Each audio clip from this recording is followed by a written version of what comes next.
প্রতি মাসে in average as per অধিকার, আইন সালিশ কেন্দ্র, অ্যামনেস্টি এবং আন্তর্জাতিক সংস্থার মাধ্যমে আমরা যে রিপোর্ট পাই, প্রতি মাসে গড়পড়তা 10 জন আমাদের মানুষ হত্যা করতেছে every year for last 30 years or 40 years, every year. এইটার রেইজ করার মতো সাহস, গোর্দা এই গোপালীর, এই মহিলার, এই অসভ্য মহিলার নাই। বাংলাদেশের প্রধান শত্রু কে হইতে পারে আপনি আমাকে বলেন তো? একদম irrespective of any political affiliation, irrespective of any supporting or opposing anybody, আপনি আমাকে বলেন তো। আমাদের 1 নম্বর বন্ধু হইতে পারে যেমন ভারত, আমাদের 1 নম্বর শত্রু হইতে পারে ভারত, নাম্বার 1। এখন তো তারা শত্রুর ভূমিকাতে আছে, এটা তো কোনো সন্দেহ নেই। আমি যদি আওয়ামী লীগ বন্ধু বলে 100% তারা এখন আমাদের শত্রু, 100%। সে তো বাংলাদেশের বন্ধু কোনোদিন না, সে তো গোপালীর বন্ধু, সে তো আওয়ামী বন্ধু, সে তো বাকশালী বন্ধু, সে তো বাংলাদেশের মানুষের বন্ধু না। এই যে আমি খুল্লা করে তো দিছি, এখন ভবিষ্যতে স্যাটেলাইট, অর্থাৎ আওয়ামী লীগ ক্ষমতা থেকে যদি কোনোদিন যায়ও, আপনি একটা স্যাটেলাইট যখন বসাবেন, যখন শেয়ার করবেন, আপনার টোটাল সিকিউরিটি অ্যাপারেটাস, আপনার টোটাল সিকিউরিটি কমিউনিকেশন, আপনার এভরিথিং দে উইল গেট। আপনি তো এটা রাতারাতি বন্ধ করতে পারবেন না। অর্থাৎ এমন অবস্থায় আমাদেরকে নিয়ে যাচ্ছে, আমরা যদি কোনোদিন আক্রান্ত হই, আমরা এই যে বলি না লেনদুকদুর, যে আপনিও বললেন, আমরা বলি, সবাই বলি, এটা আসলে এখন ওরা সহজে পারবে না, কিন্তু এমন হয়তো টেরিটোরিয়াল ইন্টিগ্রিটিটা তারা আমাদেরকে এখনো সাহস পারবে না লঙ্ঘন করার, গোপালী করবে না, কিন্তু আমাদের সামগ্রিক আপনার সেটা রাজনীতি বলেন, অর্থনীতি বলেন, কূটনীতি বলেন, আপনি কালচার বলেন, মানে কোনো কিছু আর বাকি রাখতেছে না, সব কিছু তার কাছে ঠেলে দিয়ে। আপনি দেখুন, একটা লজ্জা শরম যদি থাকতো, সে একটা প্রেস কনফারেন্স করে, এমনকি মোদি প্রেস কনফারেন্স করে সফরের পরে, সেখানে যেটা প্রধান দাবি, মানে আমাদের পক্ষ থেকে একটা বাক্য বলা হয় নাই যে তিস্তা চুক্তি কেন করলো না, করব, অথবা এটা যাচাই আছে, দিস আছে, দ্যাট আছে। এবং আরো একটা মারাত্মক ব্যাপার আছে, সেটা হচ্ছে কি জানেন? সেটা হচ্ছে সংবিধান তো এটা কিচ্ছু নেই, আমরা জানি সংবিধান এটা তো ধরেন কাইটা সিরা, এটা মানে এটা ডাস্টবিনে ফেলে দেওয়ার মতো, মানে ওয়েস্টে পরিণত হয়েছে।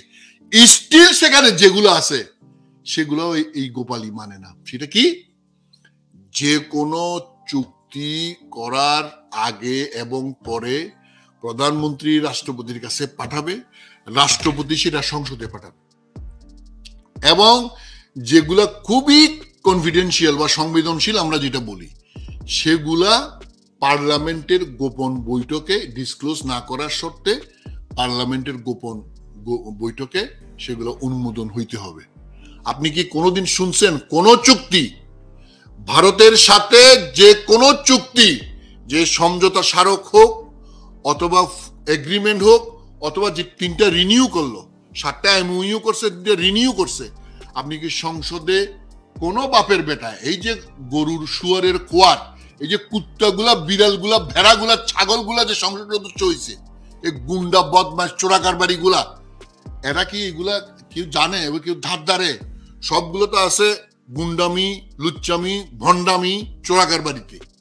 তো এই যে আমাদের দেশটাকে একটা ভণ্ডের দেশে, একটা গুন্ডার দেশে, একটা পাঁচাটা গোলামের দেশে যে পরিণত করতেছে, এটা তো আমরা বলি, হয়তো আমাদের দেশের মানুষ মনে হয় ওনারা এখনো বুঝতে পারতেছে না, অথবা বুঝেও না বুঝের ভান করতেছে যে তোমরা বলতে থাকো, আমাদের গায়ে কিছু লাগবে না। আমি বাংলাদেশের মানুষকে বলি, আপনারা কি শুধুমাত্র টেরিটোরিয়াল ইন্টিগ্রিটিটা যে এখনো আছে, এইটাকে কি অনেক কিছু মনে করতেছেন? এই যে আজকে যে আপনাদের কোনো ভাষা নাই, আপনাদের কোনো কথা নাই, আপনাদের কোনো রাইটস নাই, আপনাদের কোনো অধিকার নাই, আপনারা যে আজকে গোলামে পরিণত হইছেন, গোলামের গোলামে পরিণত হইছেন, এটার জন্য কি আপনাদের একবারও চিন্তা হয় না যে দেশটাকে 1 লাখ হোক, 2 লাখ হোক, 5 লাখ হোক মানুষের রক্তের বিনিময়ে যে আমরা স্বাধীনতা নামে যে জিনিস, এটা কি কোনো স্বাধীনতা? এটা তো ওই যে পিন্ডির কাছ থেকে যেটা বলছিল আমাদের মাওলানা আব্দুল হামিদ খান ভাসানী, আমাদের মহান নেতা, যে পিন্ডির কাছ থেকে গোলামি আমি আবার ভারতের দিল্লির দাসত্বের জন্য কি আমি দেশ স্বাধীন করছি? শেখ হাসিনা তিনি 2 সপ্তাহের ব্যবধানেই তিনি দ্বিতীয়বারের মতো ভারত সফরে গেলেন। প্রথমবার তো গেলেন নরেন্দ্র মোদীর শপথ অনুষ্ঠান যেটা হলো, তার ওইখানে তিনি গেলেন, এবং সেটার এই সপ্তাহখানেক যেতে না যেতে তিনি আরেকবার ভারতে গেলেন। এবং এবার সবাই বলছিল যে এবারের সফরটা হচ্ছে মূলত দেশটাকে বিক্রি করে দেওয়ার একটা সফর, এবং তিনি তাই করলেন। তিনি 3টি চুক্তি করলেন, 3টি পুরাতন চুক্তি রিনিউ করেছেন এবং নতুন করে 3টি চুক্তি করেছেন। সবকিছু মিলে যেসব চুক্তি তিনি করেছেন সেগুলো তো আমরা পত্রপত্রিকায় যতটুকু এসেছে তা থেকে তো বোঝা যাচ্ছে যে অনেকগুলো গোপন চুক্তিও তিনি করেছেন। এবং এই সফরে তো আসলে দেশের কোনো লাভ তো হয়নি, বরঞ্চ সবচেয়ে বেশি আলোচনায় যেটা আসছে সেটা হচ্ছে যে তিনি যে রেলপথ করার যে একটা তাদেরকে লাইসেন্স দিয়ে আসলেন, এবং এই যে বাংলাদেশের বুক চিরে যে ভারতের রেলগাড়ি চড়বে, এটা কিন্তু মানে অনেকেরই কিন্তু হৃদয় রক্তক্ষরণ সৃষ্টি করেছে। যে মানে এটা যদি দেশ বিক্রি না হয় তাহলে আর কি দেশ বিক্রি হতে পারে? তো সবকিছু মিলিয়ে শেখ হাসিনা নিজেও বলেছেন যে ভারতকে তিনি যা দিয়েছেন ভারত সারা জীবন মনে রাখবে। আর এবার এই সফরে গিয়ে তিনি যা দিয়ে আসলেন, এরপরে আসলে শুধু মনে রাখা না, এরপরে একটা কথাই বলবো যে লেন্দুব দর্জির বাংলাদেশ ভার্সনটা আমরা আমাদের সামনে দেখতে পাচ্ছি শেখ হাসিনার মাধ্যমে। তো আপনি তার এই সাম্প্রতিক যে ভারত সফরটা হলো এবং এখানে দেশ বিক্রির যে চুক্তিগুলো তিনি করে আসছেন, এগুলো নিয়ে আপনার বিশ্লেষণ জানতে চাই। ভারতে 21 এবং 22 জুন গোপালের যে ভিজিট, এটা আমি মনে করি আপনার প্রভু বৃত্তের আপনার একটা মহরত। আপনি দেখুন, এটা লজ্জা, একটা শরম, একটা লাজ। আমরা যতই তাকে ভারতের দালাল বলি, তার যদি ন্যূনতম লজ্জা থাকে, তার যদি ন্যূনতম পার্সোনালিটি থাকে, 1 সপ্তাহ 10 দিনের ব্যবধানে 2 বার ভারত সফর। প্রথমবার তার ভাতার যেহেতু নিশ্চিত ছিল না সরকার গঠন করবে কিনা, এই জন্য সে প্রথমে গিয়ে ঘুরে চলে আসছে। তারপরে যখন মোটামুটি সরকার গঠন করলো, তখন সে দাসখত দেওয়ার জন্য ওই যে দিল্লির দাসত্ব যেরকম আপনার সমস্ত আপনার ভারত তখন উপমহাদেশে যখন ব্রিটিশরা, মোগলরা, সুলতানরা যখন করত, সেরকম একটা অবস্থা। মানে ধরেন আমরা নবাব সিরাজদৌল্লাকে বাংলার শেষ স্বাধীন নবাব বলতাম না, স্বাধীন মানে হচ্ছে সবচেয়ে বেশি উপঢৌকন দিতে পারতো বলে তাকে আপনার, যেহেতু বাংলা ছিল সবচেয়ে সমৃদ্ধ, ফলে তাকে একটু স্বাধীনতা দিত যে তুমি এটা বেশি করতে পারবা অন্যান্য রাজ্য থেকে। তো সে হচ্ছে এখন ভারতের কোনো প্রতিবেশী, আমি চায়না এবং পাকিস্তানের কথা বাদ দিলাম, তারা তো তাদের শত্রু দেশ, কোনো প্রতিবেশী শ্রীলঙ্কা, নেপাল, ভুটান, মায়ানমার, কারোর সাথে ভারতের কোনো ভালো সম্পর্ক নাই। মানে সুপ্রতিবেশী সুলভ যে সম্পর্কের কথা আমরা বলি, সেটা কোনোদিন নাই, এখনো নাই। কিন্তু একমাত্র ভৃত্য, একমাত্র কৃতদাসী এই গোপালী আবার দাসখত দিয়ে আবার নতুন চুক্তি করছে। আমি চুক্তিগুলা নিয়ে আমি ইলেবোরেট করতে চাই না। কেন? কারণ হচ্ছে এই চুক্তিগুলো আসলে কোনো চুক্তি না। কারণ যেগুলো আপনি মানে আমরা দেখছি, এর বাইরে আরো কত কিছু করছে। সেটা হচ্ছে কি বলে যে দেখেন, আমাদেরটা হচ্ছে developed India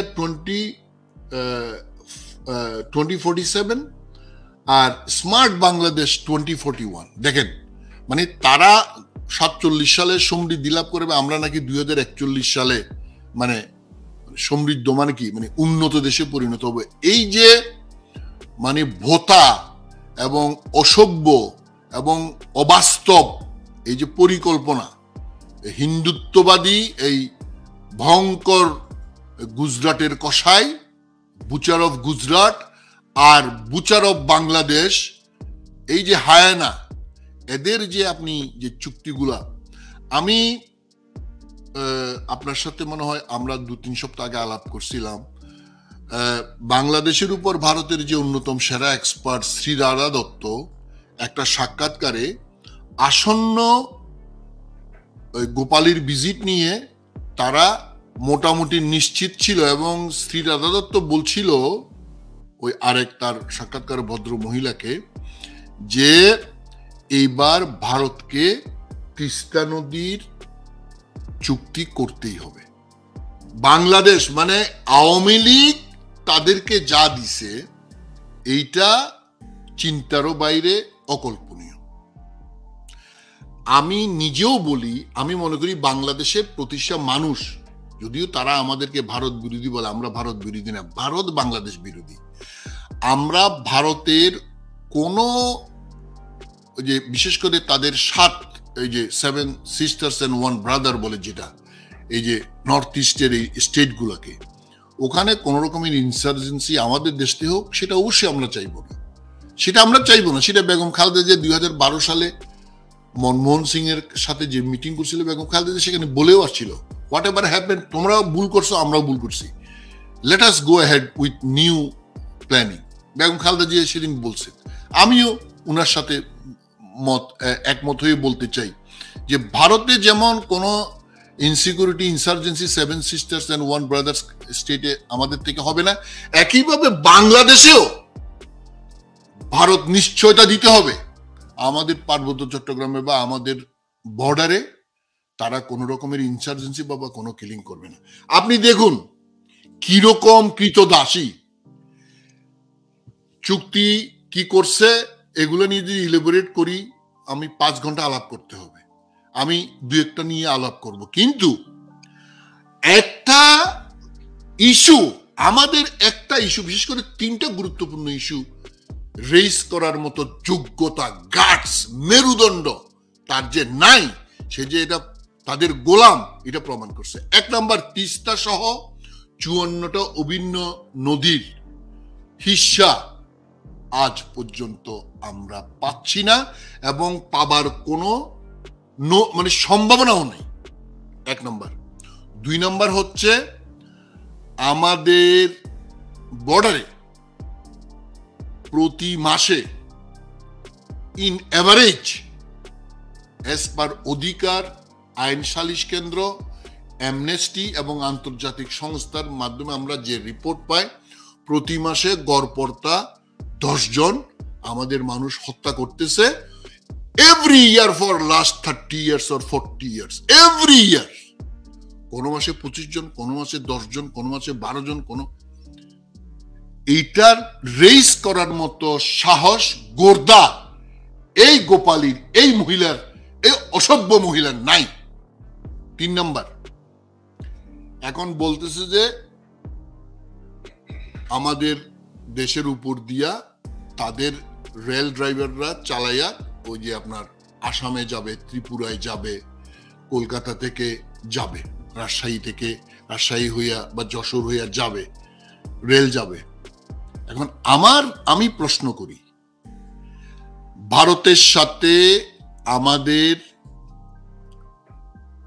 trade deficit around 14 billion, 15 billion তারা আমাদেরকে এক্সপোর্ট করে, আমরা করি 1 বিলিয়ন প্লাস মাইনাস।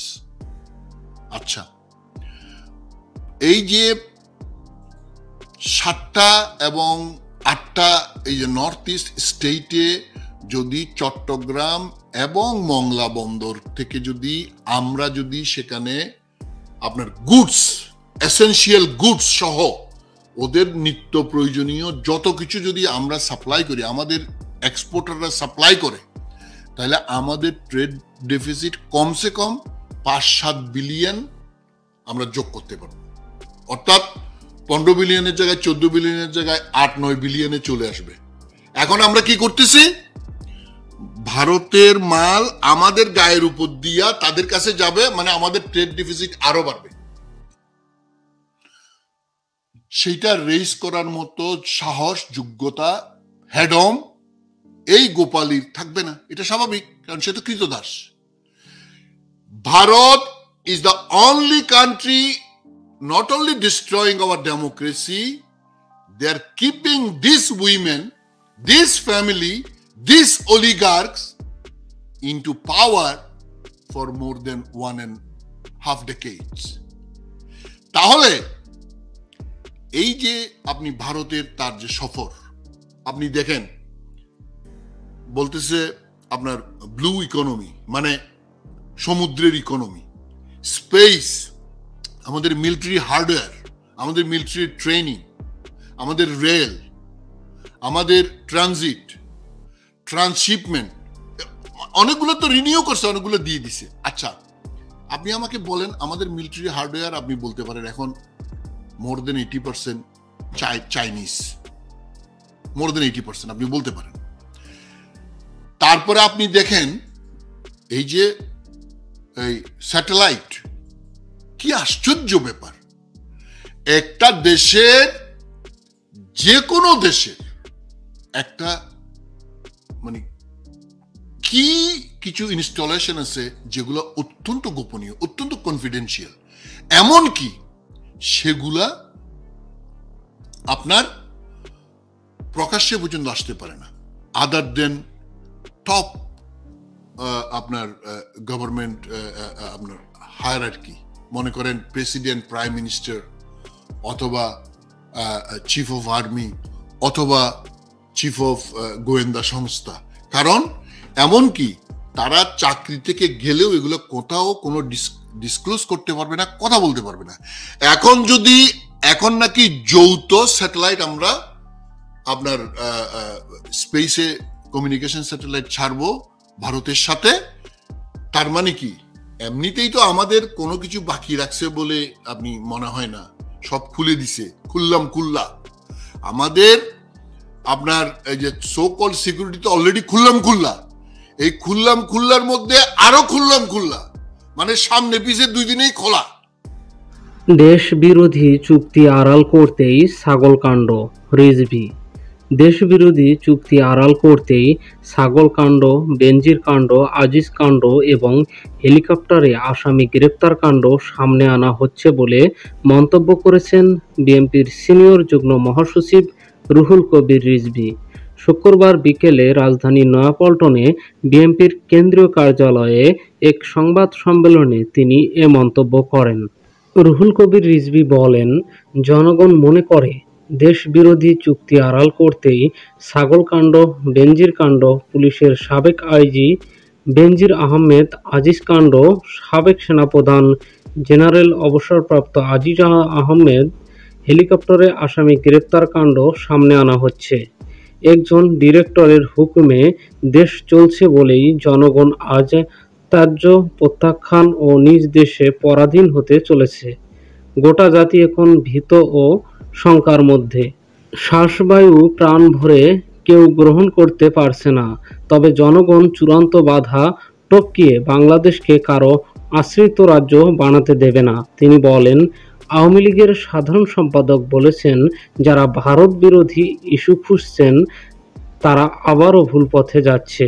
ওবায়দুল কাদেরের কথায় ধরে নিতে হবে, আমাদের সার্বভৌমত্ব বিপন্ন করে কেউ বাংলাদেশের ভেতর দিয়ে স্থাপনা করে যাবে, তারপরও এর বিরোধিতা করলে সেটি ভুল পথ হবে। এ ধরনের কথা কেবলমাত্র নতজানু জনগণের ক্ষমতা ছিনতাইকারী দেশ বিরোধীদের মুখেই সাজে। জনগণের সম্মতি ব্যতীত চিকেন নেককে বাইপাস করে বাংলাদেশের মধ্য দিয়ে ভারত রেলপথ নির্মাণ করবে, আর সেটি চুপ করে দেখা হবে ৭১ সালের শহীদদের রক্তকে অসম্মান করা শামিল। রিজভী বলেন, বাংলাদেশের ভেতর দিয়ে রেলপথ বসানোর চুক্তি করে প্রধানমন্ত্রী শেখ হাসিনা স্বাধীনতা যুদ্ধে ৩০ লক্ষ শহীদ ও ২ লক্ষ মা বোনের নির্যাতনের সঙ্গে বেইমানি করেছেন। বাংলাদেশের সীমান্তে রক্তে ভেজা ভারত থেকে বয়ে আসা বাংলাদেশের নদীগুলো মরুভূমিতে পরিণত হওয়া চরম বাণিজ্যিক ঘাটতির পটভূমিতে বাংলাদেশের বুক চিরে রেললাইন বসিয়ে ভারতের সামরিক ও বেসামরিক পণ্য পরিবহনের সুযোগে বাংলাদেশের জনগণের ভাগ্য শনির দশা ডেকে আনা হবে। বাংলাদেশের রাষ্ট্রীয় গোপনীয়তা রক্ষা এবং নিজস্ব শক্তির উপর নির্ভরশীল থাকতে পারবে না। তিনি আরও বলেন, বিএনপির চেয়ারপারসন বেগম খালেদা জিয়ার নিঃশর্ত মুক্তির দাবিতে শনিবার নয়াপল্টনস্থ বিএনপির কেন্দ্রীয় কার্যালয়ের সামনে সমাবেশ অনুষ্ঠিত হবে। বেলা 2টা থেকে সমাবেশ শুরু হবে। ইতিমধ্যে আমরা সমাবেশের জন্য চিঠি পুলিশ কমিশনারের দপ্তরে প্রেরণ করেছি। বিএনপির একটি প্রতিনিধি দলও পুলিশ কর্মকর্তাদের সঙ্গে বৈঠক করেছেন। সমাবেশ সফল করার জন্য বিএনপির স্থায়ী কমিটির সদস্য মির্জা আব্বাসকে সমন্বয় করে পর্যায়ক্রমে নানা প্রস্তুতিমূলক সভা অনুষ্ঠিত হয়েছে। ইতিমধ্যে সমাবেশ সফল করতে সকল প্রস্তুতি সম্পন্ন হয়েছে। আশা করছি আগামীকাল একটি ঐতিহাসিক সমাবেশ অনুষ্ঠিত হবে। বেগম খালেদা জিয়ার মুক্তির দাবিতে ঢাকাবাসীসহ দলের সকল স্তরের নেতাকর্মীকে যথাসময়ে সমাবেশে উপস্থিত থাকার জন্য আহ্বান জানাচ্ছি। সম্মানিত প্রিয় দর্শক, এতক্ষণ ধৈর্য ধরে ভিডিওটি দেখার জন্য আপনাদেরকে অনেক অনেক ধন্যবাদ। ভিডিওটি লাইক, কমেন্ট ও বেশি বেশি শেয়ার করুন। এরকম ভিডিও পেতে চ্যানেলটি সাবস্ক্রাইব করে আমাদের সঙ্গে থাকুন। আসসালামু আলাইকুম।